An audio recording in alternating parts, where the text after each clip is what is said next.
The chamber erupted in chaos as James's words sank in. Security personnel moved closer, but the council president raised a hand to stop them. James stood calmly at the center of the storm, the strange crystal continuing to project images that defied understanding, structures that seemed to fold in on themselves, beings of light and shadow, and always the transformed Titan, now barely recognizable as a human vessel. "How can we trust what you're saying?" demanded the Russian representative, her voice cutting through the noise. "You disappeared for 50 years and return with claims of aliens and coming wars?" James gazed at her with eyes that had seen the death of stars. "I understand your doubt. I would feel the same. But this isn't about trust. It's about survival." He placed the crystal on the table before him. It hovered slightly above the surface, spinning slowly. "I've been sent as a messenger, but also as a bridge. The beings who intercepted the Titan didn't mean to cause harm. They're researchers, explorers like us. But our ship..." He paused, searching for words. "Our ship was carrying weapons systems beyond what we publicly acknowledged. Defense systems that activated automatically when they approached." General Hayes stiffened. The classified weapons systems aboard the Titan had been known to only 7 people on Earth. James Richards had not been one of them. "The Titan fired first," James continued. "The aliens defended themselves, but then realized our actions came from fear, not aggression. They've spent decades studying us through me, learning our languages, our customs, our history. They believe humanity has potential." "Potential for what?" asked the African Union representative. "To join them. To help fight against the greater threat." James gestured at the crystal, which now showed massive dark shapes moving between planets, leaving dead worlds in their wake. "The harvesters. That's the closest translation I can give you for what they call themselves. They don't communicate as we do. They don't negotiate. They consume everything in their path: resources, knowledge, life itself." Dr. Chen stepped forward, medical scanner in hand. "Mr. Richards, your brain activity is showing patterns I've never seen before. Are you aware that your neural pathways have been fundamentally altered?" James nodded. "They helped me understand. To see as they see. It was the only way I could comprehend what they were showing me." "And what exactly did they show you?" asked the council president. "The harvesters have been moving through our galaxy for millennia, destroying civilizations, absorbing their technology. The beings who took me, the Watchers, as I call them, have been monitoring them, staying hidden, gathering allies for the inevitable confrontation. When our ship fired on them, it created a burst of energy that the harvesters detected. They now know there's intelligent life in our system." James touched the crystal, and the projection changed again, showing Earth, but with massive shadows approaching from deep space. "They're coming here next. The Watchers estimate we have less than 5 Earth years before they arrive." The Security Council fell silent again, the magnitude of his claim settling over them like a shroud. "If what you're saying is true," the council president finally said, "what can we possibly do against a threat that has destroyed advanced alien civilizations?" James smiled for the first time since his return. "That's why I'm here. The Watchers didn't just study us, they've been preparing us. The Titan wasn't destroyed. It was transformed, enhanced with their technology. It's been waiting all this time, hidden where the harvesters can't detect it." "Waiting for what?" General Hayes asked. "For me to return. For humans to be ready." James picked up the crystal again. "This contains the coordinates to reach the Titan, along with knowledge to help us understand the Watchers' technology. They believe we can adapt it faster than any species they've encountered before. Something about human innovation under pressure impressed them. So you want us to build ships based on alien technology we don't understand to fight an enemy we've never seen?" The European representative laughed bitterly. "This sounds like madness." "It would be madness not to try," James countered. "The harvesters don't offer terms. They don't take prisoners. They've destroyed thousands of worlds. Earth will be no different unless we prepare." Dr. Chen was studying her readings with increasing concern. Mr. Richards, how do we know these watchers haven't simply altered your mind to make you believe these things? To trick us into following their agenda? James turned to her. You're right to question. The watchers expected this. That's why they gave me more than just warnings and knowledge. He rolled up his sleeve, revealing an arm that appeared normal at first glance, but upon closer inspection seemed to shimmer slightly, as if not entirely solid. Part of me is still human. Part of me is something else now. The changes they made allow me to interface directly with their technology. He touched the crystal again, and this time, instead of projecting images, it seemed to dissolve into his hand, disappearing beneath his skin. James's eyes glowed briefly with the same shifting colors as the crystal. I can show you what's coming. Not just tell you. Without warning, everyone in the room gasped as their surroundings seemed to change. The council chamber was still there, but now they could also see beyond it into space, where massive shapes moved between stars, leaving emptiness in their wake. They could feel the hunger of these entities, their ancient, relentless purpose. And then, just as suddenly, they were back in the chamber, many of them shaking, some in tears. That was... General Hayes struggled to speak. That was real. I felt them. Their intention. Now you understand, James said quietly. And you understand why I had to return, why the Watchers sent me back. Humanity needs to prepare. We need to find the Titan. The council president stood, his decision made. We'll need to verify everything you've told us, Mr. Richards. But given what we just experienced, preparations will begin immediately. James nodded, relief visible on his face. There's one more thing you should know. The Titan wasn't just transformed. Its crew. He hesitated, pain evident in his expression. Most died in the initial encounter. But some were changed, as I was. They've been waiting all this time, suspended between states of being. They're still alive, in a way.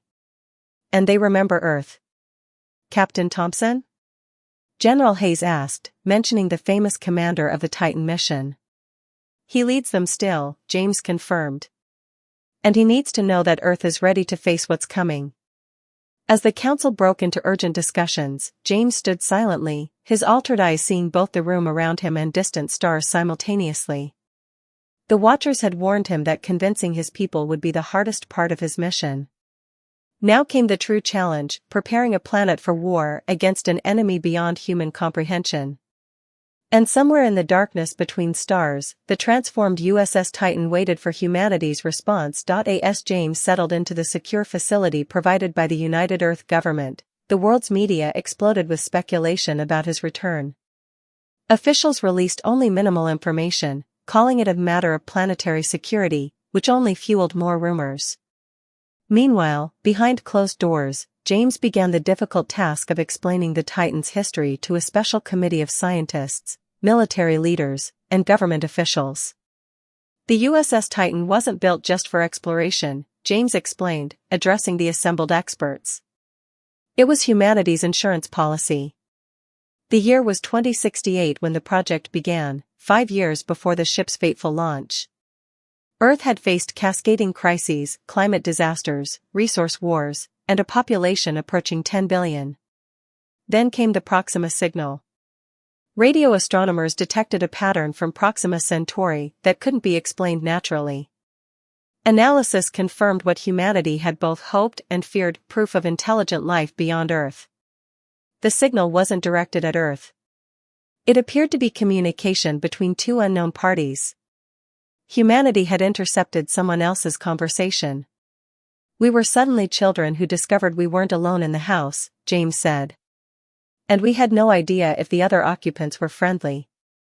The governments of Earth, already struggling with their own conflicts, faced a new reality. If intelligent life existed so close to our solar system, humanity needed to be prepared. The competing space programs of Earth's nations were quietly united under a single banner, Project Titan. Dr. Li Chen, grandson of the famous physicist who had developed the theoretical framework for faster-than-light travel, was appointed to lead the scientific team.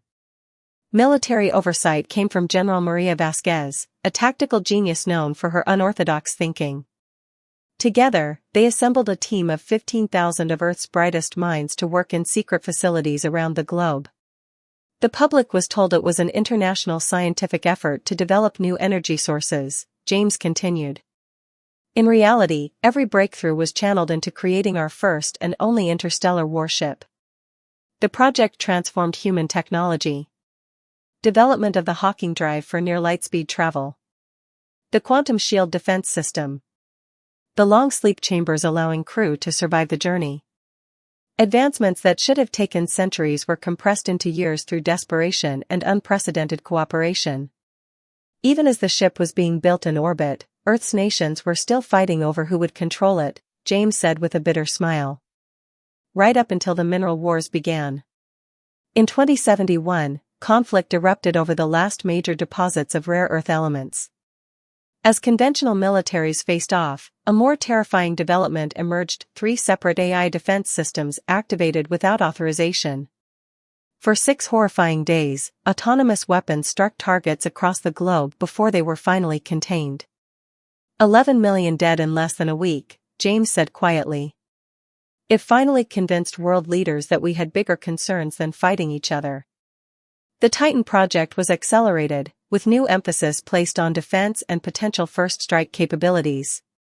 Captain William Thompson, a veteran of the automated weapons containment operation, was selected to lead the mission. His instructions were clear: explore, but be prepared for hostility. We didn't know what we might find, James explained. But after the AI incident, fear drove the mission more than curiosity. The committee listened intently as James revealed classified aspects of the mission even they hadn't known. The hidden weapons systems. The quantum entanglement communication array designed to allow instant contact with Earth regardless of distance. The genetic samples of Earth species stored in cryogenic chambers, a Noah's Ark if humanity faced extinction. The Titan wasn't just a ship, James concluded. It was everything we were. Our hope, our fear, our potential for peace and for violence. When it disappeared, we lost more than a vessel. We lost our future among the stars. General Hayes, now the oldest member of the committee, nodded slowly. I remember the day we lost contact. Every quantum relay went silent simultaneously. It was as if the ship had simply ceased to exist. Because in a way, it did, James replied. What the Watchers did to the Titan transformed it into something our instruments couldn't detect. Something beyond our understanding of physics. And now you want us to find it, said Dr. Chen, skepticism evident in her voice. With technology we don't comprehend, to fight an enemy we've never seen. No, James said, his altered eyes gleaming. I want us to become something more. Just as the Titan did. The ship is only the beginning. The selection of the USS Titan's crew had been unlike any recruitment process in human history. Starting with a pool of over 50,000 candidates from every nation on Earth, the selection committee spent 18 months identifying not just the most qualified individuals, but those with the right psychological profiles for what might be humanity's most important mission. We weren't just looking for skills, explained Rear Admiral Patel, who had overseen the selection process. We needed people who could make impossible decisions, who could represent humanity if they encountered intelligent life, who could maintain sanity during years in deep space. James displayed holographic profiles of the final crew, 320 men and women chosen from every continent, every major cultural background. Scientists, engineers, pilots, soldiers, linguists, and more. They were the best of us, James said quietly. And at the center of it all was Captain William Thompson. Thompson's selection had been controversial. At 58, he was older than most candidates, but his experience handling the AI crisis made him invaluable. Born in a small fishing village in New Zealand, Thompson had risen through the ranks of the United Earth Navy through a combination of tactical brilliance and uncommon empathy. He could make the hardest decisions while never losing sight of their human cost. I remember my first meeting with him, James said. I was just a communications specialist, fresh from the academy. He asked me why I had applied for the mission. James's eyes grew distant with the memory. I gave him the answer I thought he wanted, something about advancing human knowledge. He just stared at me until I finally admitted I was terrified of being left behind while others explored the stars. Thompson had smiled and said, finally, an honest answer. Fear is appropriate when facing the unknown. Denial of fear is what gets people killed. The captain had insisted on personally interviewing every final candidate. He wanted to know not just their capabilities, but their motivations, their breaking points, how they handled failure. The selection process became almost spiritual in nature. Thompson was choosing the representatives of humanity who might make first contact with alien intelligence. He built a crew of contrasts. James explained. People who would challenge each other, who thought differently. He said homogeneous thinking was a death sentence in unexplored territory. Dr. Maya Patel became Chief Science Officer, brilliant, methodical, cautious. Her counterbalance was Navigation Officer Li Chen, intuitive, risk-taking, visionary. Security Chief Amara Okafor had been a peace negotiator before joining the military. Medical Director Robert Kowalski had worked in war zones across 3 continents. Thompson's own story was what bound them together, James continued. His family had been killed during the resource wars. He'd seen the worst of humanity and still believed in its potential. The captain had carried a small carving of a bird his daughter had made before her death. It was his reminder of what humanity stood to lose if they failed, and what they might become if they succeeded. When Thompson spoke about the mission, even the most skeptical listened, James said. He didn't promise glory or safety. He promised purpose. The committee watched footage of Thompson's address to the crew on their final day of training.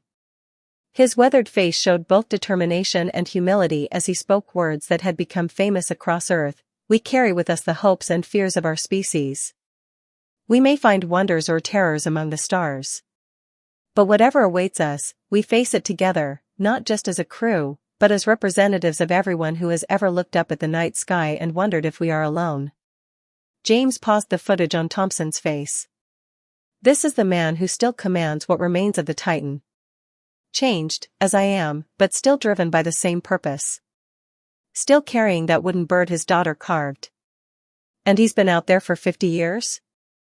Dr. Chen asked. Waiting for us? Time works differently for them, for us, James corrected himself. The Watchers exist partially outside our normal flow of time. For Captain Thompson, it might have been centuries or merely moments since the transformation. But he remembers Earth. He remembers his mission. To explore, General Hayes said. James shook his head. That was only part of it. His classified orders, known only to him and 5 others, were to assess any intelligent life for potential threat to Earth. And if necessary, to ensure humanity struck first. The room fell silent as the implications sank in. The Titan wasn't just our first step to the stars, James said softly. It was our first interstellar weapon. And now it's been transformed into something far more powerful. The launch day of the USS Titan was both a moment of triumph and solemn responsibility. October 15, 2073 dawned clear and cold at the United Earth Spaceport in Kazakhstan, where thousands of workers made final preparations on the massive ship that had been assembled in orbit.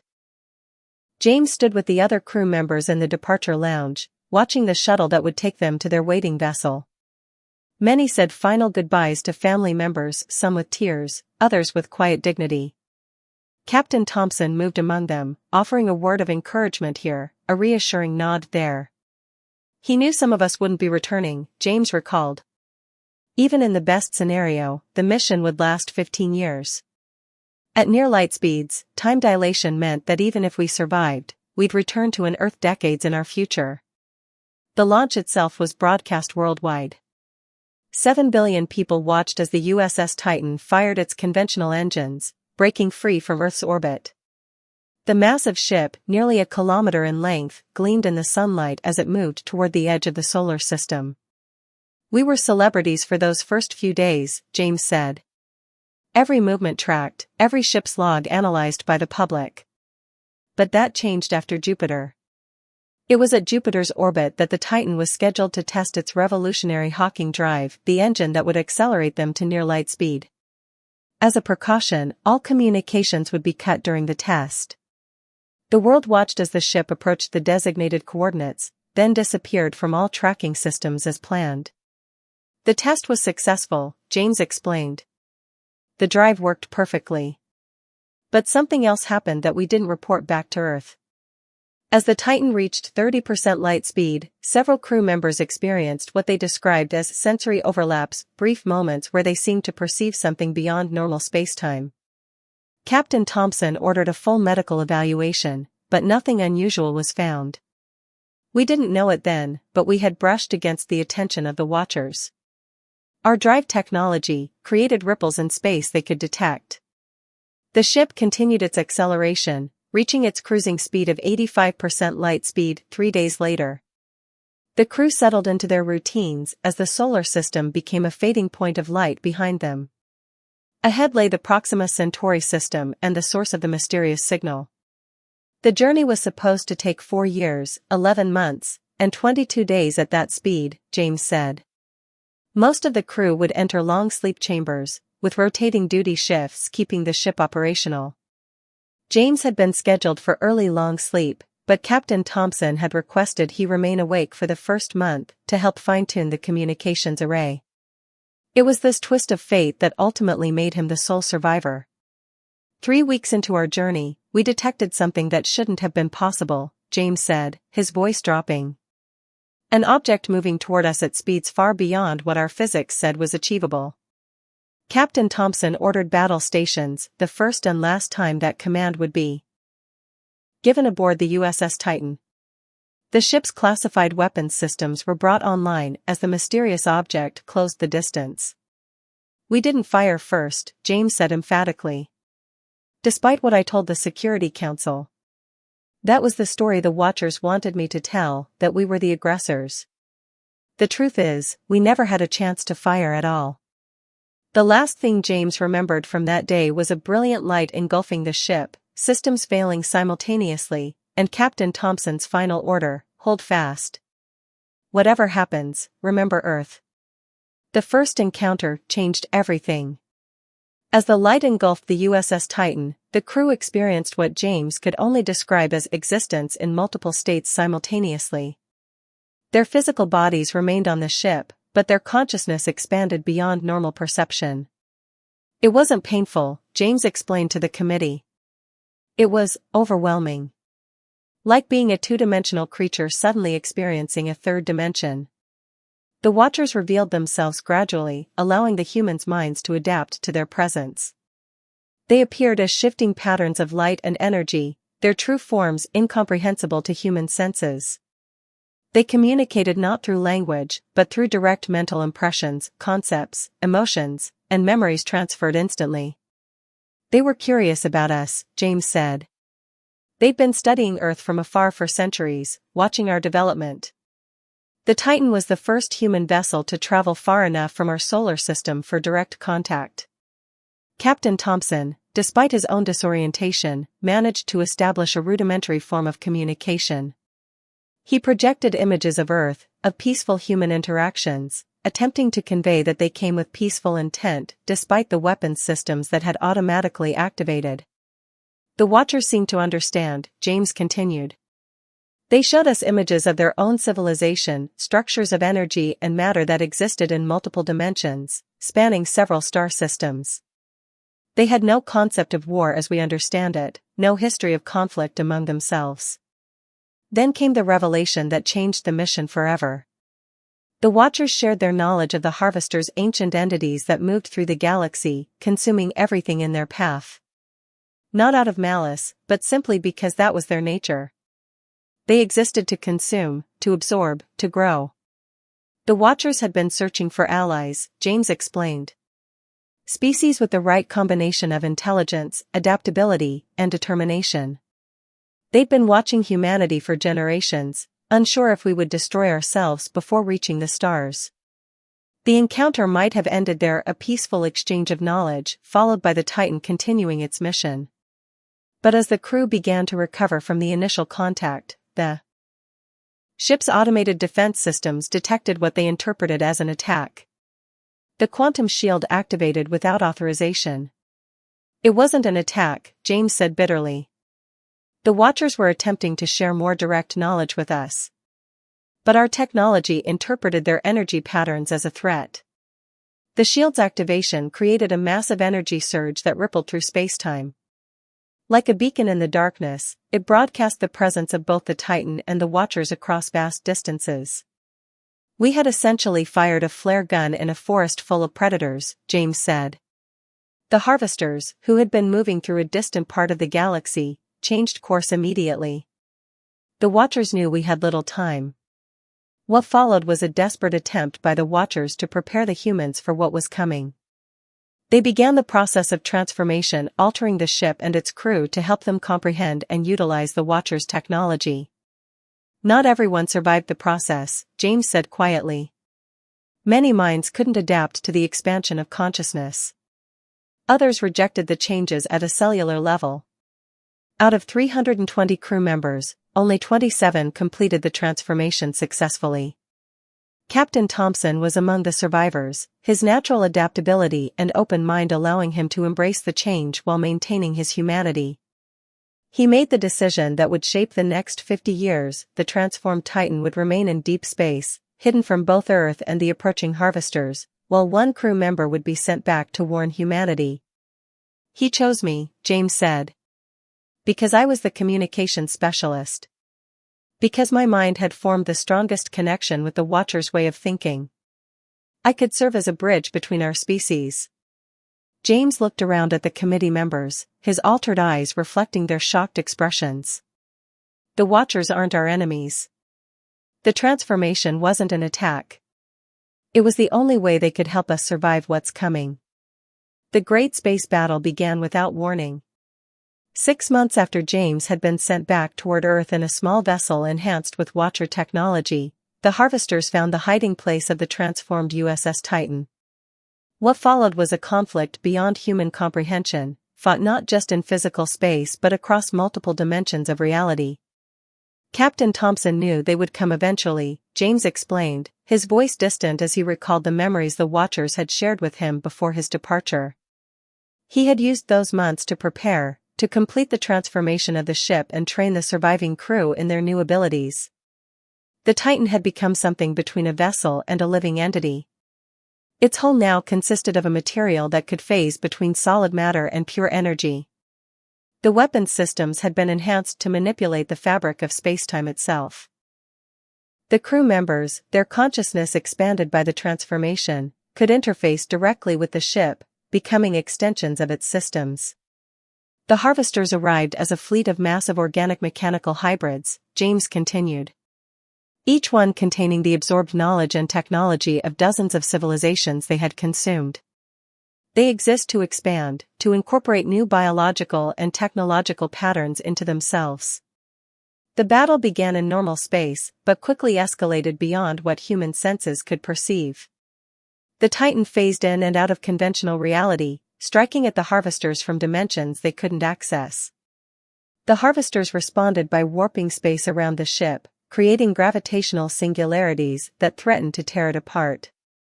Captain Thompson realized conventional tactics were useless, James said. The Harvesters had faced and defeated countless species. They adapted to each attack almost instantly. In desperation, Thompson made a decision that would cost the lives of most of his remaining crew.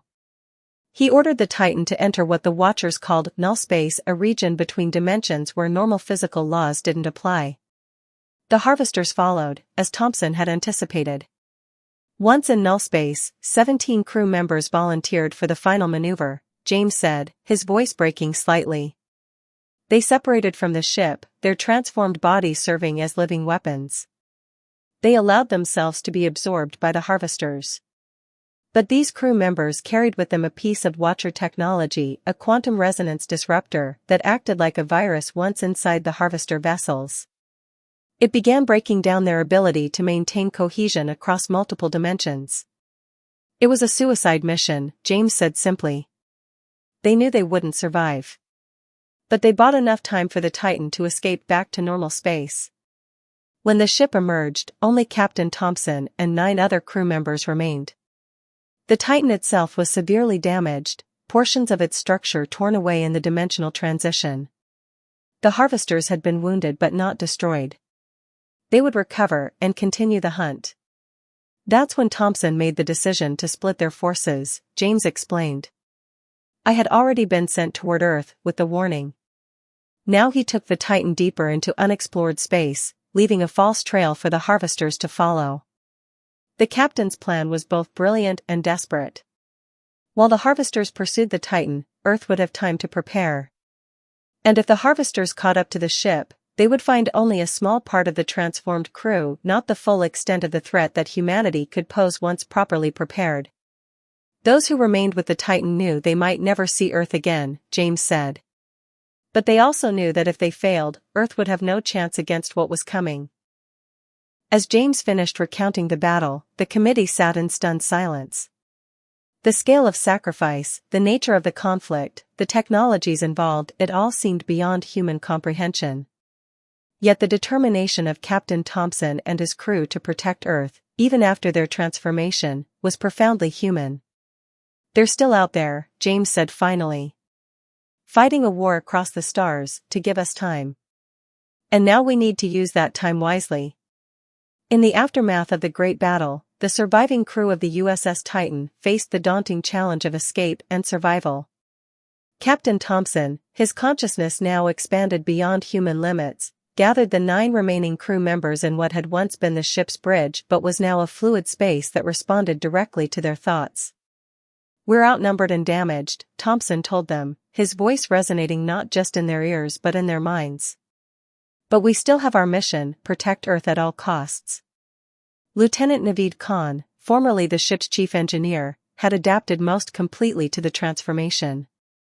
His body now existed in a state of constant flux between solid matter and pure energy. The drive systems are compromised, he reported. We can't maintain null space for more than short jumps. Thompson studied the multidimensional awareness that had replaced their conventional sensors. The harvesters were regrouping, their wounded vessels repairing themselves by absorbing matter from a nearby asteroid field. They hadn't given up the hunt. We'll use hit-and-run tactics, Thompson decided. Draw them away from Earth's sector while James makes his way home. What followed was a 3-year campaign of guerrilla warfare across multiple star systems. The Titan would appear just long enough to draw the harvesters' attention, then jump to another location before they could respond in force. Each encounter drained the ship's remaining energy reserves and took a physical toll on the crew, whose transformed bodies required periods of dimensional rest to maintain cohesion. They traveled through regions of space no human had ever seen, James explained to the committee. Witnessed phenomena our science can't explain. They encountered the ruins of civilizations the harvesters had consumed centuries ago. In one such system, they discovered something unexpected: survivors. A small group of beings that had evolved beyond physical form, existing as patterns of pure consciousness, hidden in the corona of a dying star. These beings, who called themselves the Remnant, had escaped the harvesters by transcending their original biological forms. The Remnant offered the crew sanctuary, James continued. They had existed in hiding for thousands of years, preserving the knowledge of dozens of extinct species. But Captain Thompson refused to abandon his mission. Instead, the Remnant provided the Titan with crucial information about the harvesters' weaknesses and patterns of movement. They confirmed what the Watchers had already suggested, that humanity possessed unusual potential due to our adaptive nature and technological innovation. If properly prepared, humans might succeed where other species had failed. The most important discovery came in the 4th year of their journey, James said. In a region of distorted spacetime, they found evidence that the harvesters weren't just consuming to expand, they were searching for something specific. Ancient records preserved by the Remnant suggested the harvesters had once been like other species, before something changed them. They were following a pattern, moving through the galaxy in a specific sequence, examining each civilization they encountered before consuming it. They were hunting for a particular type of knowledge or technology. Whatever they're looking for, the Watchers believe it exists on Earth, Or that humans have the potential to develop it, James explained. That's why the harvesters changed course so dramatically when they detected us. That's why they've committed so many resources to finding the Titan and tracing it back to its origin. As their journey continued, the crew's numbers dwindled further. 2 members sacrificed themselves to mislead pursuing harvesters. Another 3 lost coherence during a particularly difficult null-space transition. By the 7th year, only Captain Thompson, Lieutenant Kahn, and 2 others remained. It was Lieutenant Kahn who developed the method to hide the Titan in what he called the blind spot, a region between dimensional planes where even the harvesters couldn't detect them, James said. It gave them the breathing room they needed to prepare for the next phase of their mission. With the ship finally safe from immediate detection, Thompson began the delicate process of reaching out to James across vast distances, using the quantum entanglement that still connected all transformed crew members. Through this connection, Thompson shared everything they had learned, both about the harvesters and about the transformed crew's own evolving capabilities. They were becoming something new, James said softly. Neither fully human nor like the Watchers. Something with the potential to face the harvesters on equal terms. But they needed Earth's help to complete the process. James Richards' 50-year journey back to Earth was unlike anything a human being had ever experienced. The small vessel the Watchers had provided moved through space using principles beyond conventional physics, but even with this technology, the journey would take decades in normal time. I wasn't asleep, James explained to the committee. I wasn't in suspended animation as you understand it. I existed in a state between dimensions, experiencing time differently. During this journey, James's transformation continued. His body gradually adapted to exist partially in normal space and partially in dimensions humans couldn't perceive. His mind expanded, processing information and experiences that had no reference point in human language. The Watchers continued to teach me, James said. They needed me to understand their knowledge well enough to translate it into terms humanity could comprehend. He experienced the life cycles of stars in what felt like moments. He witnessed the birth of planets, the collision of galaxies, phenomena that human astronomy had only theorized. Through it all, the Watchers guided his expanding consciousness, preparing him for his role as messenger. But the most profound changes were to my perception of time and consciousness, James continued. I began to see beyond the linear flow of moments. I could experience past, present, and potential futures simultaneously. This expanded awareness came with a heavy price. As James's consciousness evolved, his connections to his human past began to fade. Memories of his family, his childhood on Earth, his training for the Titan mission all became distant, like stories he had read rather than experiences he had lived. I would have lost myself entirely if not for Captain Thompson, James admitted. Through our quantum entanglement, he reminded me of my humanity. He shared his own memories, the wooden bird his daughter had carved, the smell of the ocean in his New Zealand hometown, the weight of responsibility he felt for Earth's future. These connections kept James anchored to his human identity even as his perception expanded beyond human limits. Thompson, despite his own transformation, had maintained his core humanity by focusing on his mission to protect Earth at all costs. As I approached our solar system, James said, I began the final phase of my preparation. I had to partially reverse the transformation, to become human enough to communicate effectively with Earth while retaining enough of my expanded consciousness to serve as the bridge between species. The process was excruciating. James had to voluntarily surrender aspects of his expanded awareness, confining his consciousness back into a more linear perception of time. His physical form, which had become fluid across multiple dimensions, had to solidify into something that could interact with normal matter. It was like forcing myself back into a cage, James said. But a necessary one. I needed you to trust me, to believe what I was telling you. I needed to remind myself why Earth was worth saving. When his ship finally appeared in Earth's orbit, James had succeeded in making himself appear mostly human. The changes to his eyes, his neural patterns, and certain aspects of his cellular structure couldn't be completely hidden, but he could pass as human enough to deliver his message. And now you know everything, James concluded. The origin of the Titan, its transformation, the battle against the harvesters, and my journey home. You know what we face and what we must do." The committee members exchanged glances, the weight of his story settling over them. General Hayes was the first to speak. "You've given us much to consider, Mr. Richards. But one question remains: why would these Watchers go to such lengths to help us? What do they gain?" James smiled slightly. "They believe in potential. In evolution. In the possibility that species can transcend their limitations. Humanity has qualities they've rarely seen: adaptability, creativity, determination. They see in us the possibility of a true ally against the harvesters." "And if we refuse to help?" Dr. Chen asked. "If we focus on defending Earth rather than finding the Titan? Then we face the harvesters alone," James said simply. "And based on everything I've learned, we would not survive the encounter." As the committee debated their next steps, James gazed out the window at the night sky. Somewhere out there, Captain Thompson and the remaining crew of the USS Titan were waiting, caught between human and something more, fighting a war most of humanity couldn't comprehend. They had sacrificed everything to give Earth this chance. The transformed Titan, humanity's first interstellar warship, had become something its creators never imagined: not just a vehicle for exploration or a weapon for defense, but the seat of humanity's evolution. Whether that evolution would save them from the approaching harvesters or lead them to a new understanding of their place in the cosmos remained to be seen.